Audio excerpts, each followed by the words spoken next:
ये सुनियोजित भ्रष्टाचार है। पहले से ही योजना बना करके किया गया कार्य है। एसआईटी जो अभी बनाई गई है वो एसआईटी है कि नहीं, इस पर भी बहस चल रही है। एसआईटी अपनी गोपनीय रिपोर्ट भी ट्रस्ट से साझा कर रही है। इससे पता चलता है कि ट्रस्ट और एसआईटी आपस में मिले हुए हैं। इतना ही नहीं, एसआईटी जब बनाई गई थी तो कहा गया था कि जिसके पास जो सबूत हो वो ला करके हमारे सामने रखे।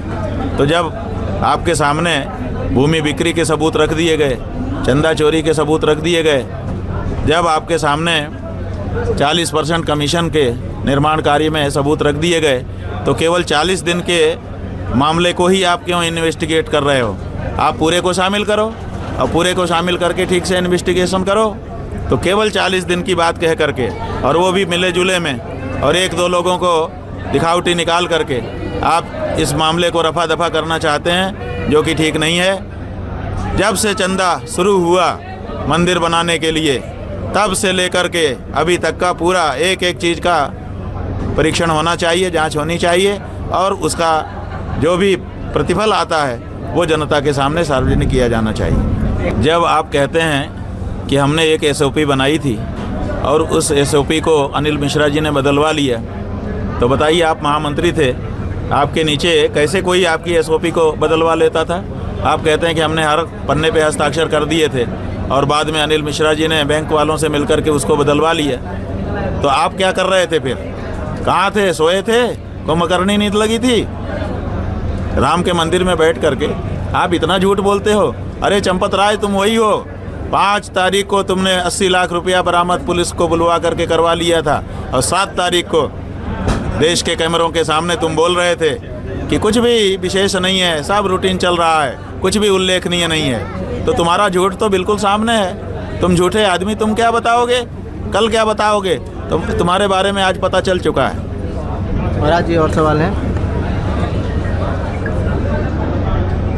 योगी आदित्यनाथ का विपक्ष पर हमला। प्रतापगढ़ में मुख्यमंत्री योगी आदित्यनाथ ने कहा कि राम मंदिर पर सवाल उठाने वाले वक्फ के मुद्दे पर फेविकोल से मुंह बंद कर लेते हैं। उन्होंने आरोप लगाया कि विपक्ष को राम मंदिर से पीड़ा है। ऐसा है कि विपक्ष पे आप आरोप लगाइए कि विपक्ष को राम मंदिर से पीड़ा है, लेकिन हम तो विपक्ष नहीं हैं। हम तो शंकराचार्य हैं, हम तो धर्माचार्य हैं। हमने तो मुकदमा लड़ा था, हमने तो मुकदमे को जीता था, हमने तो गवाही दी थी, हमने तो आपके राम मंदिर के लिए कार्य किया है। हम तो प्रश्न उठा रहे हैं, हमारे प्रश्न का तो जवाब दो।